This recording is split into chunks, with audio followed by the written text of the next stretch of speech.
Today's passages come from 1 Samuel 12 and John 13, and the theme sort of tying these together has to do with leadership. In John 13, we get the scene of Jesus washing the disciples' feet, and Peter initially refuses and then relents, and then Jesus talks about why he did this. And in 1 Samuel 12, we get the scene of the Israelites asking for a king to replace Samuel, and Samuel chiding them for that.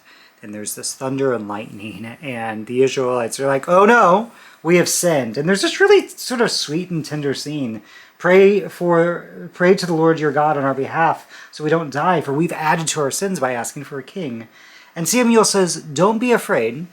You have indeed sinned, but the Lord will not abandon you. And I feel like this is like a good sort of parent leadership example of, yeah, you messed up, you made a mistake. That should not equal fear. Parenting should not be fear-based. Leadership should not be fear-based. We should be able to fail, make mistakes, and not have that lead to this fear of what's going to happen to us. And I think that's related to Jesus saying, hey, do you understand what I've done for you by washing your feet? You call me teacher and Lord, and that's the right thing to call me.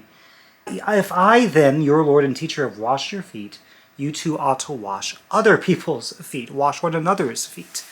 If you call me leader, then you should follow my example.